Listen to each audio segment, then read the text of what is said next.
thought today we'd talk a bit about terra sigillata and how to get a good finish, and terra sigillata that doesn't peel off. A lot of times terra sigillata, when you fire it, it'll start to peel off from the original clay that's put on. And what I do is, when I'm turning a pot on the wheel, I'm not using anything to even it out. It's the fingers, and it leaves a lot of really small marks on the pot from the wheel turning. I could use a plastic rib and get it all smooth, but what happens when you do that, you in a way burnish the pot at the same time. So what I do is I get it reasonably finished, and I've gone over to just using a normal household foam with the hard to get stuff off of pots and that on the one side, and the soft foam on the other. And what I've started to do is I've started to take my pots and to work at it with this, because it will take all the unevenness out and make the pot smooth. At the same time, it opens up for the clay, so when you put your terra sigillata on, it soaks right in and gets a firm connection with the clay underneath. So this takes a little time, but I'm going to do one reasonably fast. If I have a spot that's a little bit more needs to be done, I rub it a little bit harder. But usually it doesn't take, it's not taking that much, and the difference in the finished product is that it's really important. So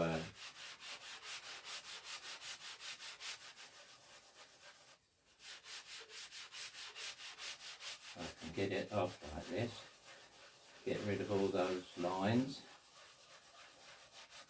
If there's any small blemishes or anything, we can get rid of that at the same time. It's a way of protecting your investment in the pot. You've used all the time making it. So what you need to do now is you need to kind of couple a little bit out and gear down a bit. Take a little bit of time to perfect it. And this here really works. It's amazing what little, you can see already the dust that's coming off. And it's fine dust, so you can just put it in your slurry there and use it mixed together with your normal clay. Or you could put it in water and just make some clay mix you can use for joining. You can see the way it's starting to smooth out here. Go around a second time, and if it starts to get a little bit clogged, I'll just take the other end of the thing. Or I go outside and bang it on a post, and all the clay that's collected in the plastics there, it all gets banged out. Of course, the thing is, with this, I found that I don't worry when I'm turning something on the wheel. I don't worry about small imperfections that come. I just get the pot made and get it so it's pretty tight, and then I take any small imperfections when I get to this stage. And I'm not having any trouble at all with any of my firings. And I mean, I'm firing with wood and gas, so there can be a lot of temperature shock. But quite honestly, I'm not having any problems with my terra sigillata, not a bit. My terra sigillata I'm using is a formula that I got off of Mikkel de Mib on one of his videos there, and it's just 2.5 litre water, and I like to use lukewarm water. and then 6.5 sodium, and 1,300 grams of ball clay. And if you're in a place where you can get different types of ball clay, you should choose the one that's got the most like fatty, you know. Need a good greasy one.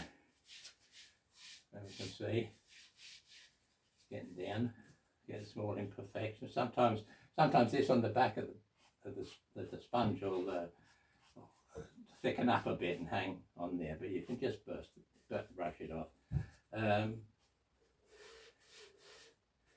Make sure to get the edge here. Maybe one get fingers roughed up.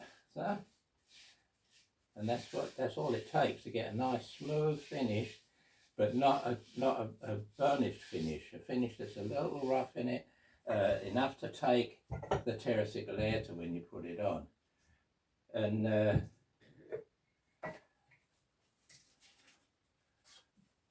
using a little bit bigger brush to put on the terra sigillata than what I usually do, just simply because I usually do my terra sigillata in the other workshop where I do all my turning. So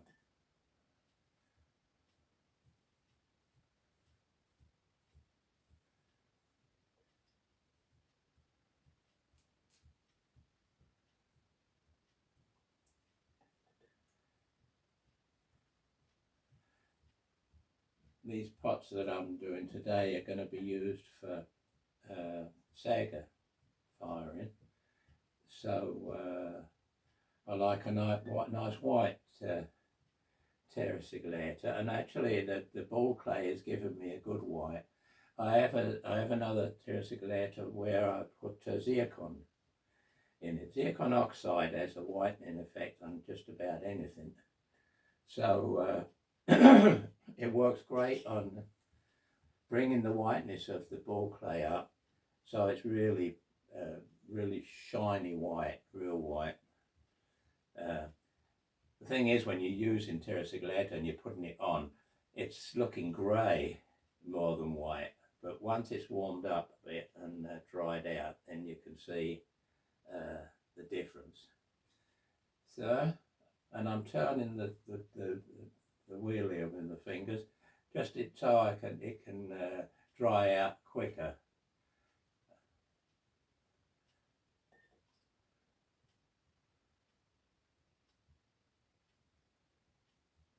I usually put like 3 layers on. I take my time coming down the pot with it, and every time I come a little bit down, I go a little bit up as well, just to make the changeover from the one layer to the other a little smoother.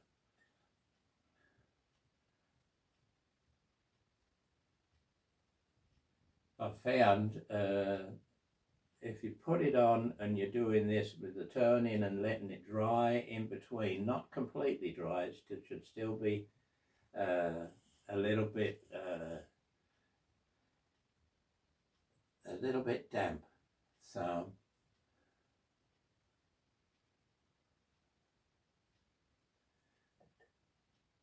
three layers, that's usually about the max of what I'm putting on pots. Very seldom it needs more than that, and if you're going to use it more than that, then you should let the first layers really dry out before you put more layers on, because otherwise what happens is that if you've got thin pots, I'm not a competition person. I don't like to see who can make the thinnest pots. I like to make pots that can stand up to time. But if you put a lot of layers on right after each other, like I'm doing now, on a thinner pot, the pot will actually develop cracks at a certain time. So, and especially if you're working with the larger pieces of plate ceramics, like if I make some leaf dishes, and they're pretty big, and they're meant for serving dishes. And when I'm putting terra sigillata on there, if I put too much too quick, then what happens is it doesn't dry out right. I just need to wash this one off.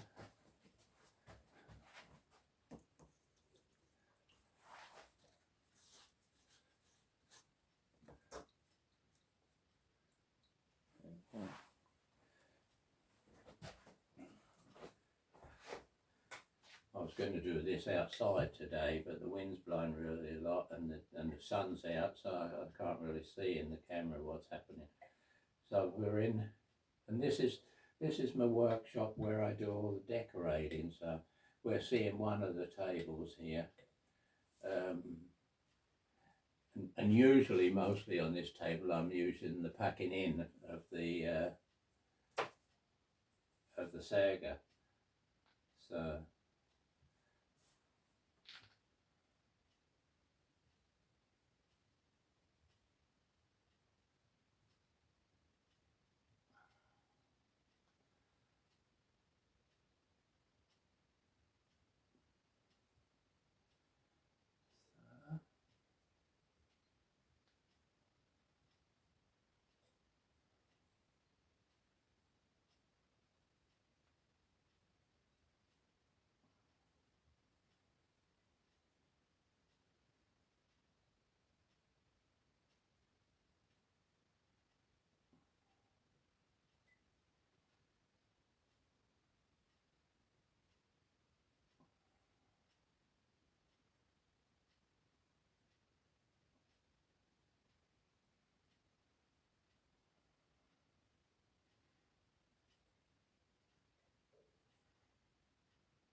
Now before it dries, what we need to do is we need to polish it up a bit. So we'll take a soft cloth. Sometimes I'll use miracle gloves like you buy in the stores. In other words, one size fits everyone, and they can bring it up quite a bit. But I prefer a really soft cloth. And preferably when the terra sigillata is still a little grey and not completely white. It polishes up pretty much as soon as you've put it on the pot. It dries really quick, and you can go straight to polishing up if you've just got one layer of one colour of terra sigillata. So.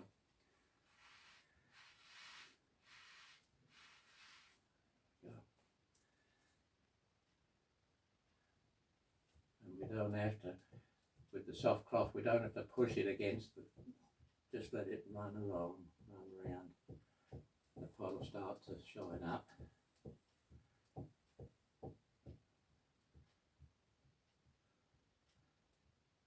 To the top edge. Get that polished up a bit. When you're polishing it like this, what comes out at the other end is going to be better, and you can see it's really nice and smooth. So the thing about terra sigillata, most people have the problem is that it comes off, and that's if you've got already a burnished pot and you try and put terra sigillata on it, it's not gonna stay on forever. It might go off on the first burn, or it might go off 3 weeks later, but it's going to come off again. This little tip with the kitchen sponge is really, I mean, it's worth gold. That you can use it. Any of the ceramics you're making. If you're going to put terra sigillata on, use the sponge. I don't know because I'm not making stuff with glaze on anymore. I'm doing totally primitive ceramics, you know, we're using fire and pack things in, and sometimes don't even pack things in. And I can show you this one is now finished, ready to go in the oven. But why not show you another one that is finished and has been fired.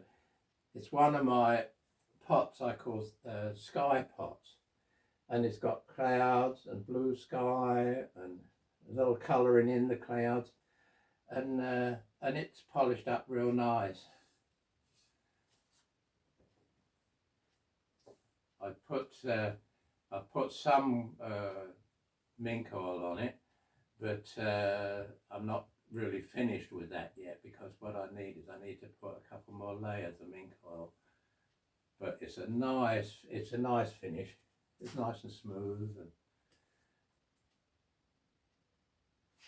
so that's it for this one. I hope you've seen enough of the terra sigillata so that it can help you. If you have any trouble, and maybe I'm I don't know if I'm very good at explaining things like this. I've done it at the schools, but if not, try and look into Mikkel de Mib,